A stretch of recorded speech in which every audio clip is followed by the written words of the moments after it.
네, 안녕하십니까. 오늘 말씀은 이사야서 44장, 45장 말씀을 읽겠습니다. 요절 말씀은 45장 6절 해 뜨는 곳에서든지 지는 곳에서든지 나밖에 다른 이가 없는 줄을 알게 하리라. 나는 여호와라 다른 이가 없느니라. 이사야 44장은 구원이라는 것은 무엇이냐?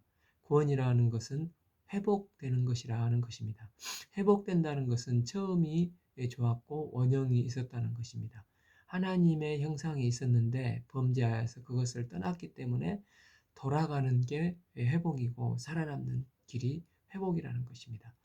그런데 진화론적 사고가 가지고 있을 때는 발전해 나갈 때 저 멀리 더 좋은 게 있다는 것입니다. 그런데 성경의 개념은 그렇지 않고 하나님을 떠나서 멀리 가면 갈수록 발전하는 게 아니라 타락이 오고 원점으로 돌아가는 게 제일 좋은 것이다. 그래서 사랑도 처음 사랑이 제일 좋다고 하지 않습니까?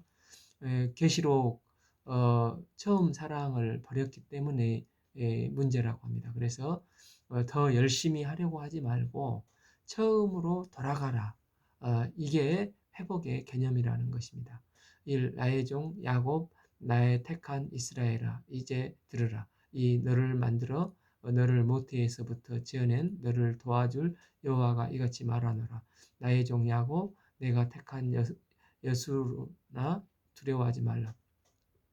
하나님 아버지께서는 내가 택한 여수루나 두려워하지 말라고 우리를 부르십니다. 여수루는 성경에 이제 4번 나오는데 뜻이 올바른 자, 의로운 자 뜻으로 이스라엘에 대한 아주 연약할 때 부르는 애칭이라고 할 수가 있습니다.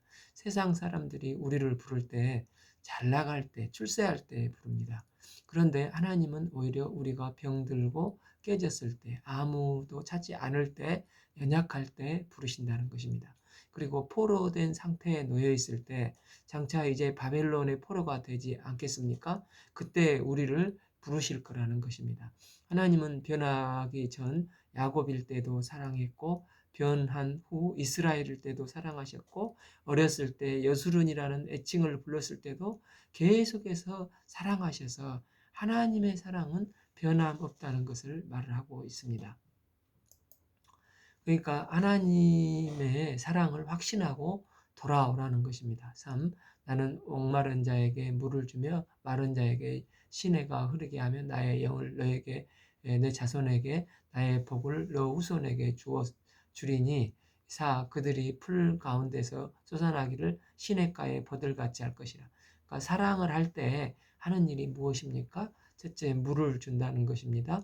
둘째는 영을 부어주신다는 것입니다. 셋째는 복을 주시겠다는 말씀입니다. 이제 구약 성경에서 바다는 마귀 리오야단이라고 했지만 물은 은혜라고 했습니다.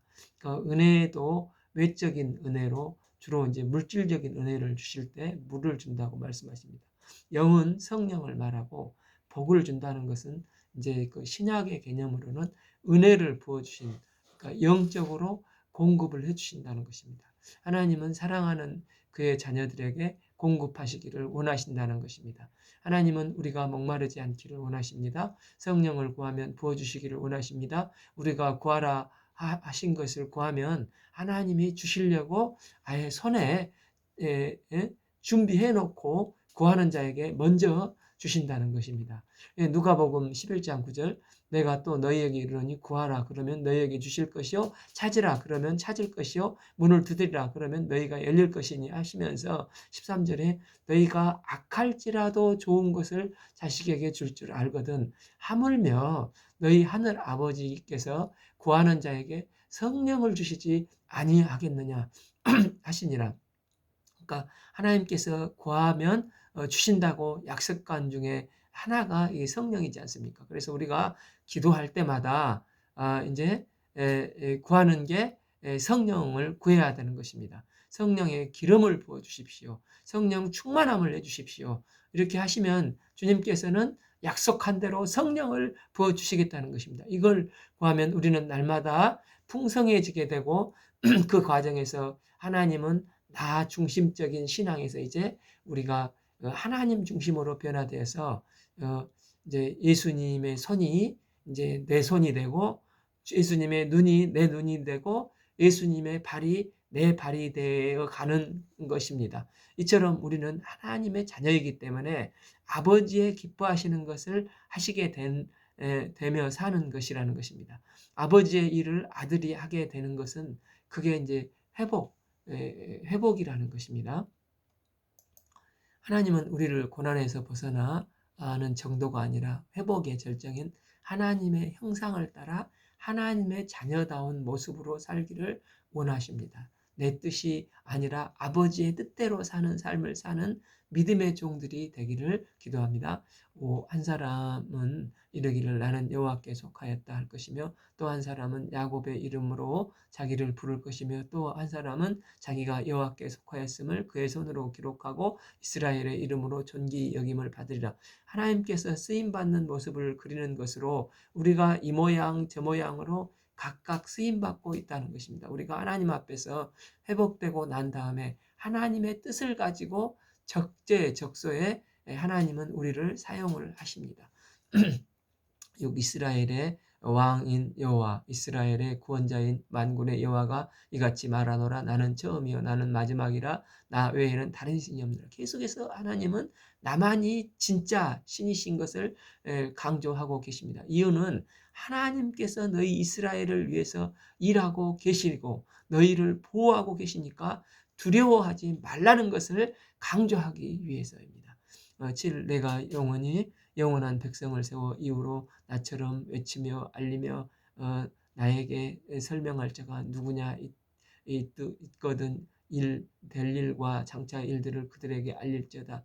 8. 너희는 두려워하지 말며 겁내지 말라. 내가 예로부터 너희에게 듣게 하지 아니하였느냐 알리지 아니하였느냐. 너희는 나의 증인이라. 나 외에 신이 있겠느냐. 과연 반석은 없나니 다른 신이 있음을 내가 알지 못하도나. 그런데 사람들은 이 어려움을 당하게 되면 이제 두려우니까 이제 19절, 20절까지 보면 가짜 신, 우상을 숭배한다는 것입니다.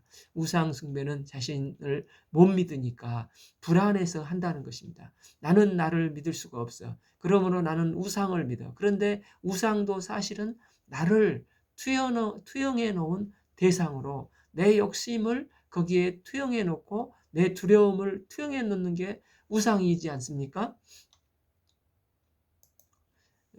그러니까 나라는 아이를 믿다가 나는 이제 안 믿고 다른 것을 믿는다면서 아이 플러스를 다시 이제 믿는데 여전히 자기를 믿는 것이지 않습니까? 거기에 사람들은 속는다는 것입니다. 그래서 본문에서 우상 숭배를 조롱하고 비판하고 있습니다. 미련한 자들아, 너는 너를 믿다가 가짜를 만들어 놓고 또 너를 믿느냐, 이런 것을 말하고 있습니다. 그 우상을 만드는 자는 다 허망되도다. 그들이 망하는 것들은 무익한 것이거늘 그들의 증인들은 보지도 못하고 알지도 못하나니 그러므로 수치를 당하리라. 10. 신상을 만들어 무익한 우상을 부어 만든 자가 누구냐. 11. 보라, 그와 같은 무리들이 다 수치를 당할 것이라. 그 대장장이들은 사람일 뿐이라. 그들이 다 모여서 서서 두려워하며 함께 수치를 당할 것이라. 12. 철공은 철로 연장을 만들고 숯불로 일하며 망치를 가지고 그것을 만들며 그의 힘센 팔로 그 일을 하나. 배가 고프면 기운이 없고 물을 마시지 아니하면 피로하리니라. 13. 목공은 줄을 느려 재고 붓으로 긋고 대패로 밀고 이 곡선자로 그 사람의 아름다움을 따라 사람의 모양을 만들어 집에 두게 하며. 14. 그는 자기를 위하여 백향목을 베며 디르샤 나무와 상수리 나무를 취하며 숲의 나무들 가운데서 자기를 위하여 한 나무를 정하여 나무를 심고 비를 맞고 자라게 하느니라. 15. 이 나무는 사람이 땔감으로 삼는 것이거늘 그가 그것을 가지고 자기 몸을 덮게도 하고 불을 피워 떡을 굽기도 하고 신상을 만들어 경배하며 우상을 만들고 그 앞에 엎드리기도 하는구나. 16. 그 중에 절반은 불에 사르고 그 절반은 고기를 구워 먹고 배불리 먹으면서 또 몸을 덮게 하여 이르기를 아하 따뜻하다 내가 불을 보았구나 하면서 17 그 나머지로 신상을 곧 자기 우상을 만들고 그 앞에 엎드려 경배하며 그것에 기도하여 이르기를 나는 너는 나의 신이니 나를 구원하려 하는도다. 그러니까 뭐 하는 짓이냐 있는 것입니다. 바보짓 하지 말고 하나님께 돌아가는 게 회복이라는 것입니다.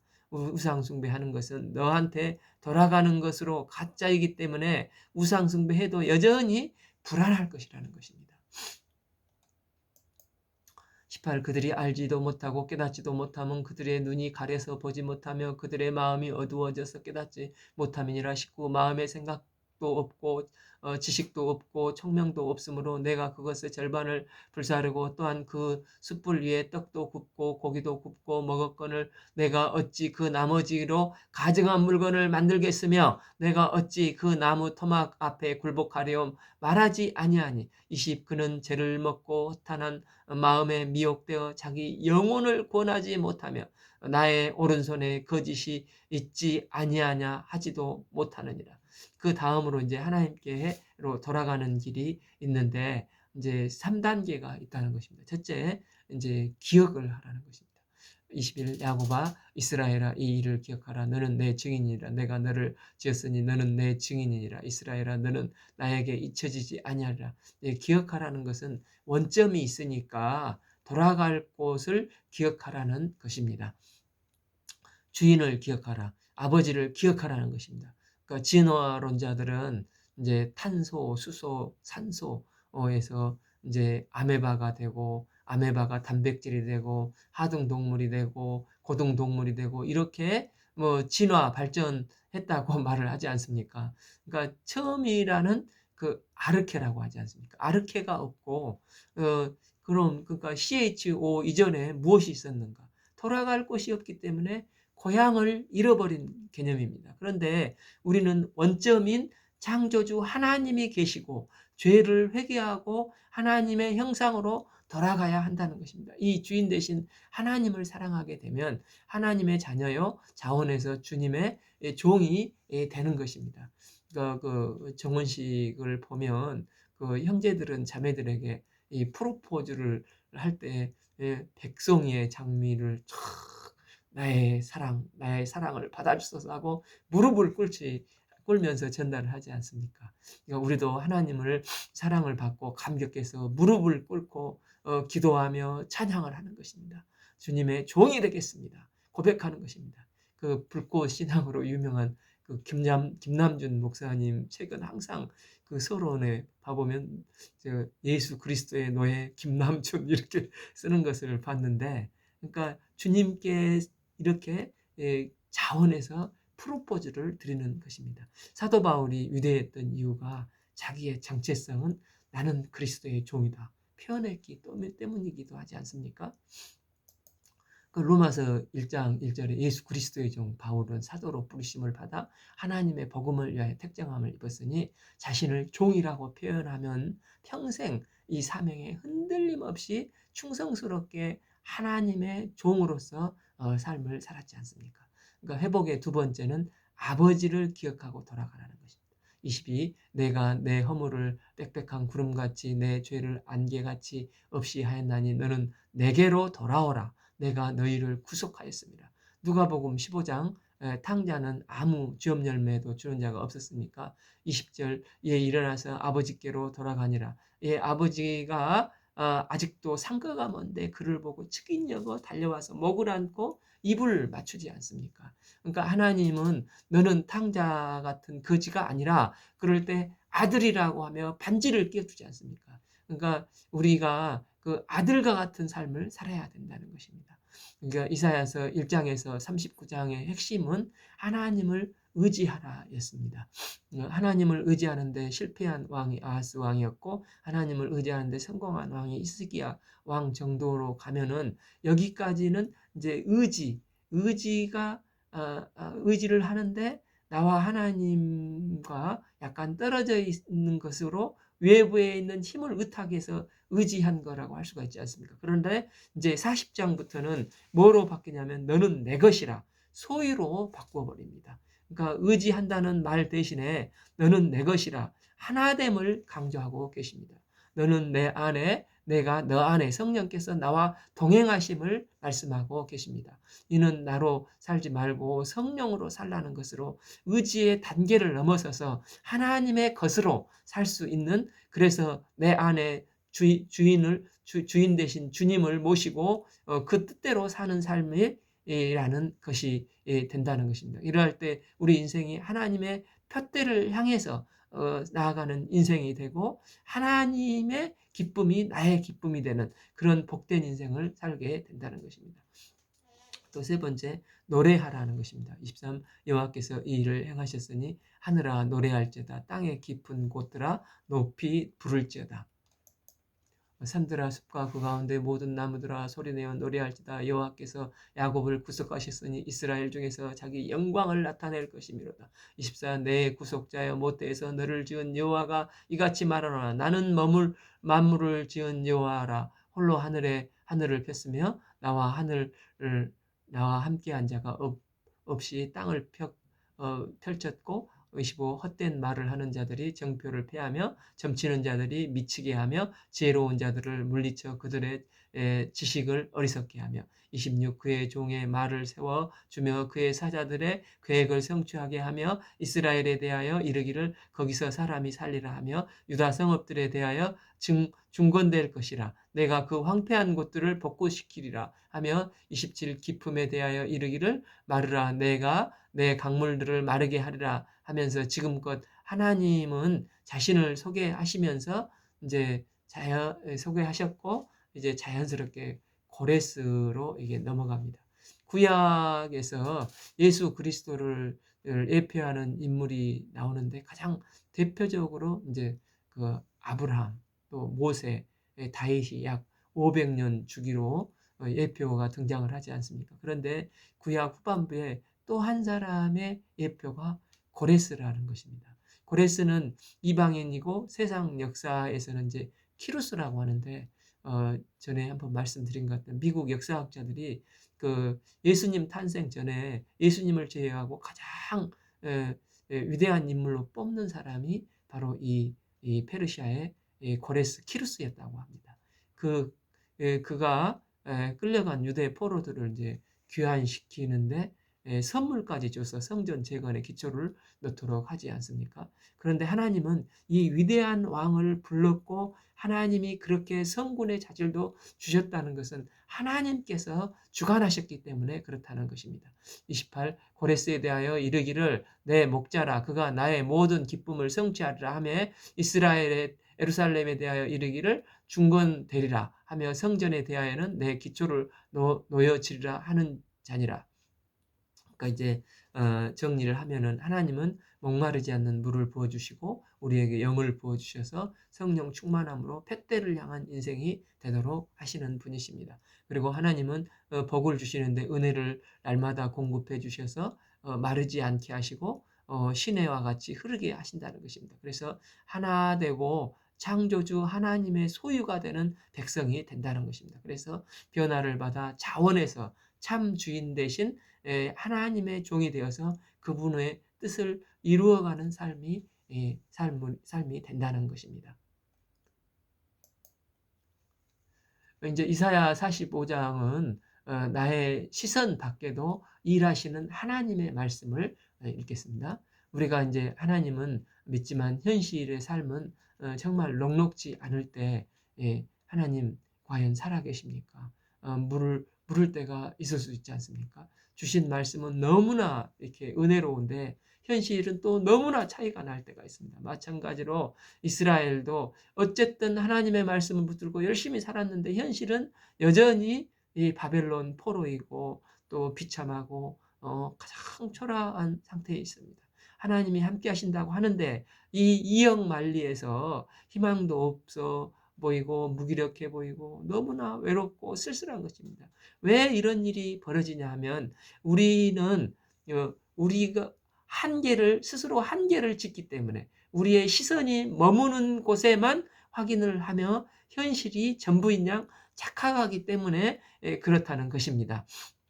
마치 거울을 보면 맨날 자신을 보고 기껏 봐야 주위에 이제 이웃을 보는 정도인데 그러니까 소망이 없고 너무 약해 보이는데 이 마음을 다 거기에 빼앗겨 버리기 때문에 우리는 절망을 하는 것입니다. 그래서 낙심하면서 하나님 정말 살아계십니까? 이렇게 묻는 것입니다. 그런데 이 고레스는 사실 하나님을 믿지도 않았지 않습니까? 하나님이 그런데 하나님이 주권적으로 쓰셔서 그를 움직이시고 그를 통해서 에레미야에게 약속하셨던 70년 후에 귀환할 것이라는 말씀을 성취하시고 인류의 그 수레바퀴를 친히 주권적으로 하나님의 섭리 가운데 움직여 가시지 않습니까? 이처럼 하나님은 우리 눈에 보이는 시선 안에서만 일하시는 분이 아니라 시선 밖에서도 일하시는 분이시라는 것입니다. 믿지 않는 고레스 왕을 움직이셔서라도 하나님의 역사를 주관적으로 이뤄 가시는 것. 하나님의 일점비력의 틀림없는 계획대로 하나님의 계획대로 이뤄 가신다는 것입니다. 그러니까 저희처럼 그 교만했던 바벨론을 또다시 믿지 않는 자를 통해서 무너뜨리고 그 배후에 하나님이 일하신다는 것입니다. 이걸 설명하면서 이제 그 45장 하나님의 이제 그 신정론이라고 하죠. 그래서 이 신정론으로 대호드시로 하나님을 변호하고 있는 말씀입니다. 1. 여호와께서 기름을 부음받은 전 고레스에게 이같이 말씀하시되 내가 그의 오른손을 붙들고 그 앞에서 열국을 하나님이 항복하게 하며 고레스 왕이 되어 강력한 바벨론을 이제 무혈 입성하면서 접수하는 과정을 봐보면 참으로 그 신기합니다. 그 메대 장군이 이제 그 장군이 가서 투항을 해버리고 또 전군이 고레스에서 투항을 하고 아주 작은 이제 이 고레스의 이제 바사가 바벨론과 싸우려고 하는데 내분이 일어나서 바벨론과 싸워보지도 않고 무혈 입성을 해서 바벨론은 멸망하고 고레스는 이 저기를 바벨론을 접수를 하게 됩니다. 내가 왕들의 허리를 풀었다는 것은 무장 해제되는 것이고 그 앞에서 문들이 열리고 성들을 닫히지 못하게 하리라.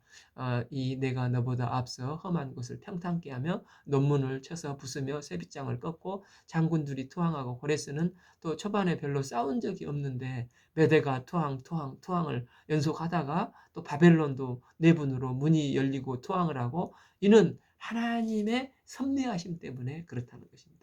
3. 내게 흑암 중에 보아와 은밀한 곳에 숨은 재물을 주어 내 이름을 부르는 자가 나 여호와 이스라엘의 하나님인 줄을 내가 알게 하리라. 그러니까 권투할 때 홍커너 홍수환 하듯이 하나님께서 이 바사의 손을 번쩍 들어주셔서 승리했다고 말씀을 해주시는 것입니다. 4절 내가 나의 종 야곱 내가 택한 자 이스라엘을 위하여 내 이름을 불러 너는 나를 알지 못하였을지라도 내게 칭호를 주었느니라. 나는 여호와라 나 외에 다른 이가 없나니 나밖에 신이 없느니라. 너는 나를 알지 못하였을지라도 나는 내 띠를 동일할 것이요 동일 것이요 해 뜨는 곳에서 지는 곳에서든지 나밖에 다른 신이 없는 줄을 알게 하리라. 나는 여호와라 다른 이가 없느니라. 그래서 고레스는 하나님을 모르는 사람인데 내가 힘이 있고 없고를 떠나서 하나님께서 주권적으로 일하시며 하나님의 그 수레바퀴를 움직이시는 역사를 주관자가 되신다는 분이신 것입니다. 7. 나는 빛도 짓고 어둠도 짓고 창조하며 나는 평안도 짓고 환난도 창조하며 나는 여호와라 이 모든 일을 행하는 자니라 하였노라. 하나님께서는 너희가 보든 안 보든 일하시는 분이시라는 것입니다. 하나님은 시선 안에서도 일을 하시지만 우리의 시선 밖에서도 여전히 일하시는 하나님이십니다. 고레스가 어떻게 등장하게 되었습니까? 그러니까 이제 봐보면 그 통일된 버전이 없고 성경과 5대 제국 또 그 유메소 선교사님 역사 파로나마 또 유튜브를 여러 가지를 뒤져봐도 통일되지 않고 이제 대충 요약을 하면 바벨론이 엄청 강했는데 대적이 없는 나라가 이제 바벨론이었습니다. 그런데 바벨론 옆쪽에 조그마한 메대가 세워지고 메대는 아주 작은 나라였는데 금광을 발견해서 그 왕이 그냥 그 금광으로 용봉들을 사가지고 겁없이 이제 바벨론 강대국과 전쟁을 이제 말도 안 되는 전쟁을 치르려고 합니다.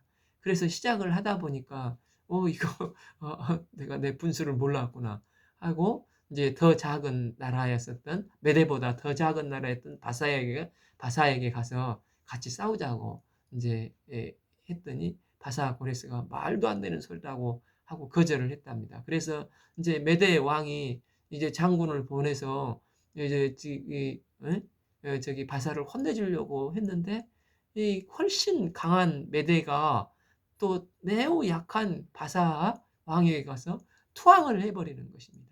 그러니까 잘 이해가 안 되는 미스테리라고 하는데 그래서 이제 메대 왕이 흥분을 해서 전군을 이제는 출동을 시켰는데 전군이 또 거기서 투항을 해버려서 고레스 이제 딸과 메대 왕이 결혼을 하고 이제 메대는 이 바사의 합병이 돼서 연합국이 되어버린 것입니다. 그래서 이제 바벨론 공격의 모든 플랜은 이미 이제 메대가 짜놨지 않습니까? 그래서 메대의 플랜대로 공격을 하는데 바벨론은 또 중간에 내분이 일어나서 하루아침에 그 강한 나라가 그냥 그 문을 활짝 열고 이제 페르시아에게 항복을 해버리는 것입니다.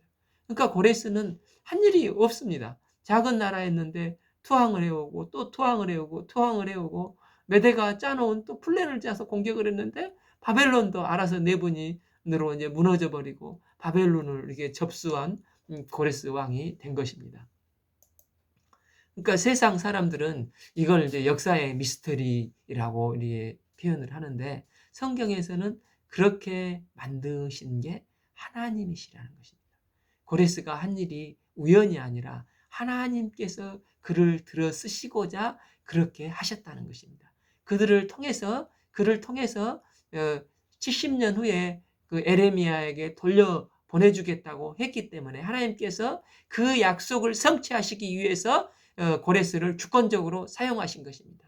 이는 마치 그 호적하라 이 그 아우구스트를 하나님께서 이제 예수 그리스도의 말씀을 베들레헴의 약속의 말씀을 성취하시기 위해서 그 아우구스트를 들어 쓰셨지 않습니까? 그것처럼 하나님은 인류의 수레바퀴를 친히 굴려 가신다는 것입니다. 때문에 하나님은 내가 보이는 곳에서만 일하시는 분이 아니라 보이지 않는 곳에서도 여전히 일하고 계시고 생각지도 못한 일, 생각지도 못하는 방법으로 일을 하시는 하나님을 보여주십니다. 그래서 이스라엘이 생각지도 못했던 곳에서 생각지도 못했던 사람을 보내주셔서 이제 돌아오게 되지 않습니까? 그래서 지금은 이제 장차 이루어질 일인데 이제 바벨론이 있지도 않는 나라인데 바벨론을 무너뜨릴 수 있는 바사라는 나라가 나올 것이고 그 다음에 고레스라는 왕이 세워질 것이고 그를 통해서 내 일을 하게 될 것이라는 것입니다. 우리 시선이 안 보이는 곳에서 시공을 초월해서 하나님은 여전히 인류 구속 역사를 이뤄 가신 것입니다. 이 하나님을 높이 찬양합니다. 8. 하늘이여 위로부터 공의를 뿌리며 구름이여 을을 부를지어다. 땅이여 열려서 구원을 싹트게 하고 공의로 함께 움트게 할지어다. 나 여호와가 이 일을 창조하였느니라. 그래서 하나님이 다 하신다는 것입니다. 구 질그릇 조각 중 한 조각을 갖는 자가 자기 일을 지으신 이와 더불어 다툴진대 화 있을진저 진흙이 토기장에게 너는 무엇을 만드느냐 또 내가 만든 것이 그는 선이 없다 말할 수 있겠느냐. 10. 아버지께서 무엇을 낳았소 하고 묻고 어머니께서 무엇을 낳으려고 해산의 수고를 하였소 하고 묻는 자는 화 있을진저. 하나님의 주권이라는 것입니다. 11. 이스라엘의 거룩하신 이 곧 이스라엘을 지으신 여호와께서 이같이 이르시되 너희의 장래일을 내게 물으며 또 내 아들들과 내 손으로 한 일에 관하여 내게 명령하려느냐. 12. 내 땅을 만들고 그 위에 사람을 창조하였으며 내가 내 손으로 하늘을 펴고 하늘의 모든 군대에게 명령하였노라. 13. 내가 공의로 그들을 일으킨지라 그 모든 길을 곧게 하리라. 그가 나의 성읍을 건축할 것이며 사로잡힌 내 백성을 값이나 값품으로 없이 놓이리라. 만군의 여호와의 말씀이라 하셨느니라. 요약하면 하나님이 다 하신다. 하나님의 손에 달려 있다는 것입니다. 왜 이런 말씀을 강조하시는 것입니까? 우리는 내 시간에 머물고 자꾸 내 시선 안에서만 보다가 낙심을 하니까 하나님은 보이는 데서만 세상 일을 이루시는 게 아니라 시선 밖에서도 엄청난 일이 벌어지고 있다는 것입니다. 고레스는 모르지만 고레스가 다 일을 할 것이라는 것입니다. 그래서 불안해하거나 낙심하지 말고 하나님이 일하시는 것을 믿고 순종하고 신뢰하라는 것입니다. 하나님께서는 하나님의 뜻을 이루시기 위해서 내가 모르는 곳에서 일을 하시는 분이십니다.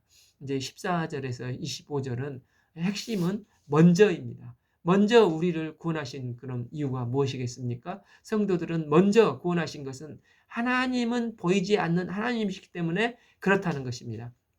14. 여호와께서 이같이 말씀하실 때 애굽의 소득과 구수가 무역한 것과 스바의 장대함을 남자들이 내게서 건너와서 내게 속할 것이요 그들이 너를 따를 것이라. 사슬에 매여 건너와서 내게 굴복하고 간구하기를 하나님이 과연 내게 계시고 그 외에는 다른 하나님이 없다 하리라. 이제 핵심이 15절 구원자 이스라엘의 하나님이시여 진실로 주는 스스로 숨어 계시는 하나님이십니다. 이게 이제 라틴어로 데오스 아티콘드스라고 한다고 하는데 숨어 있는 하나님이라는 뜻입니다. 그러니까 하나님은 보이지 않는 하나님이시기 때문에 숨어 계신 하나님이십니다. 우리는 하나님을 믿으니까 이제 말씀을 믿고 또 기도를 하면서 하나님을 인격적으로 체험을 하지 않습니까? 그런데 세상 사람들은 하나님이 안 보이는 것입니다. 그래서 세상은 이 두 싸움이라고 할 수가 있습니다. 성도는 보이지 않는 하나님을 믿고 나가는 거고 세상은 보이는 하나님을 믿겠다고 하나님이 안 보이니까 이제 우상을 만들려고 한다는 것입니다. 그런데 이 보이는 것은 다 가짜라는 것입니다. 그래서 먼저 택함받은 우리들이 세상 사람들이 자꾸 보이는 것으로 판단하려고 할 때 그게 본질이 아니라는 것을 우리의 삶을 통해서 보여줘야 한다는 것입니다. 11장 히브리서 11장 1절 믿음은 바라는 것들의 실상이요 보이지 않는 것들의 증거니 보이지 않는 것들의 증거자로 세우셨다고 하는 것입니다. 명확한 것은 고린도전서 4장 18절 우리가 주목하는 것은 보이는 것이 아니요 보이지 않는 것이니 보이는 것은 잠깐이요 보이지 않는 것은 영원함이라. 보이지 않는 것에 하나님이 계시기 때문에 이게 본질이고 보이는 것은 잠깐이라는 것입니다. 그래서 신앙이라는 것은 보이지 않는 하나님을 믿고 믿음은 바라는 것들의 실상이요 보이지 않는 것들의 증거니라 하고 나간다는 것입니다. 그런데 세상 사람들은 그걸 모르지 않습니까? 그래서 봐보면 아론도 모세가 시내산에 올라가니까 보이지 않는 하나님이 너무 힘드니까 보이는 하나님을 만든 게 금송아지가 아닙니까? 이 금송아지 이름이 여호와라고 합니다. 그러니까 보이는 금송아지를 만들어 놓고 여호와 하나님을 믿는 것입니다. 때문에 세상은 보이지 않는 하나님을 모릅니다. 그런데 성도는 보이지 않는 하나님을 믿지 않습니까? 그래서 우리의 그 순종을 통해서 우리의 신뢰를 통한 기도를 통해서 성도들에게 하나님의 일하심을 불신자들도 우리의 모습을 통해서 살아계신 하나님을 느끼도록 하는 증인이 되어야 한다는 것입니다. 그러니까 대표적인 게 앞에서 언급한 이제 기생 라합이라고 할 수 있지 않겠습니까? 이스라엘 백성을 먼저 구원하시고 그들을 통하여서 살아계신 하나님이 보여집니다. 그래서 참 여호수아 2장 10절 11절에 홍해와 요단이 갈라진 것을 우리가 보았고 우리가 듣자 곧 마음이 녹았고 너희로 말미암아 사람이 정신을 잃었나니 너희의 하나님은 여호와 하나님은 위로는 하늘에서 아래로는 땅에서도 계시는 상천하지의 하나님이시로다. 보이지 않는 하나님을 보여주는 것을 통해서 이제 기생 라합이 변화되어서 이제 다윗의 증조 할머니가 됐지 않았습니까? 그러니까 요한복음 4장 그 사마리아 여인도 마찬가지지 않겠습니까? 원래 이 여인이 변화될 여자가 결코 아닌데 예수님을 만나고 변화되어서 이제 물동이를 팽개치고 와보라, 이는 그리스도가 아니냐 할 때 사마리아 사람들이 그의 변화에 관심을 갖고 예수님께 나오지 않습니까? 이것이 숨어 계셔서 보이지 않으신 하나님께서 우리 성도를 먼저 택하신 목적이라는 것입니다. 그래서 우리가 할 일이 무엇이겠습니까? 복음을 증거하는 것은 내가 변화되는 것입니다. 내가 변화되어서 내가 세상에 빛이요 소금이 되어서 이 모습을 보면서 살아계신 하나님은 나를 통해서 느껴지게 한다는 것입니다. 이는 마치 요한복음 3장 니고데모에게 성령을 가르쳐 주실 때 성령은 보이지 않지만 바람의 흔적을 남기듯이 우리의 삶이 보여지지 않지만 성령에 의해서 흔적이 남아 하나님이 살아계시는 것을 우리를 통해서 보여줘야 한다는 것입니다. 하나님이 일하시면 혼돈하고 어둠 가운데 있던 세상이 질서가 잡히고 빛이 비추게 됩니다. 그래서 성도들이 혼돈과 어둠의 세상에 질서 있고 빛된 삶을 보여주는 것이 하나님을 보여주는 것이라는 것입니다. 16 우상을 만드는 자는 부끄러움을 당하고 욕을 받아 다 함께 수욕 중에 들어갈 것이로나. 17 이스라엘은 여호와 구원을 받아 영원한 구원을 얻으리니 너희가 영원히 부끄러움을 당하거나 욕을 받지 아니하리로다. 18 대저 여호와께서 이같이 말씀하시되 하늘을 창조하신 이 그는 하나님이시지 그가 땅을 지으시고 그것을 만드셨으며 그것을 견고하게 하시되 혼돈하게 창조하시지 아니하시고 사람이 거주하게 그것을 지으셨나니 나는 여호와라 나 외에 다른 신이 없느니라. 아멘. 19 나는 감추어진 곳과 캄캄한 땅에서 말하지 아니하였으며 야곱 자손에게 너희가 나를 혼동 중에 찾으시라고 하지 아니하였노라. 나 여호와는 의를 말하고 정직한 것을 말하느니라. 하나님은 감추어진 곳과 캄캄한 데서 말하지 아니하시고 우리 성도를 통해서 드러나기를 원하시고 너희는 세상의 빛이라. 혼돈이 아니라 너희를 통해서 질서를 빛이 있으라 하심에 빛이 있었고 질서를 세우기를 원하시는 것입니다. 세상 사람은 하나님을 모르지만 우리를 통해서 하나님을 알도록 만드는 게 꼭 필요하다는 것입니다. 때문에 우리가 혼돈 속에 빠지면 세상은 소망이 없습니다. 그런데 질서가 잡히면 뭔가 있구나. 그들도 하나님 우리의 삶을 통해서 하나님께 나오고 소망을 갖게 된다는 것입니다. 이처럼 하나님은 우리의 시선 밖에서도 일을 하십니다. 하나님은 자신이 우리가 이해할 수 없는 방법을 사용한다 할지라도 우리가 살아가는 방법들은 의를 말하고 정직을 행하는 것입니다. 20 열방 중에 피난한 자들아 너희는 모여 오라 함께 가까이 나오라. 나는 우상을 가지고 다니며 구원하지 못한 신에게 기도하는 자들을 무지한 자들이니라. 21 너희는 알리며 진술하고 또 함께 의논하며 보라. 이 일을 옛부터 듣게 한 자가 누구냐? 이전부터 그것을 알게 한 자가 누구냐? 나 여호와가 아니냐? 나 외에 다른 신이 없느니라. 나는 공의를 행하며 구원을 베푸는 하나님이라. 나 외에 다른 이가 없느니라. 22 땅의 모든 끝이여 내게로 돌이켜 구원을 받으라. 하나님 나는 하나님이라 다른 이가 없느니라. 계속해서 하나님은 유일하신 분이심을 말씀하고 계십니다. 23 내가 나를 두고 맹세하기를 내 입에서 공의로운 말이 나갔은즉 즉 돌아오지 아니하나니 내게 모든 무릎을 꿇고 모든 혀가 맹세하리라 하였노라. 24 내게 에 대한 어떤 자의 말을 공의와 힘은 여호와께만 있나니 사람들이 그에게 나아갈 것이니라. 무릇 그에게 노하는 자는 부끄러움을 당하지 아니하리라. 그러나 25 이스라엘 자손은 다 여호와로 말미암아 의롭다함을 얻고 자랑하리라 하리라. 아멘. 오늘 말씀은 이사야서 44장 45장을 읽겠습니다. 감사합니다.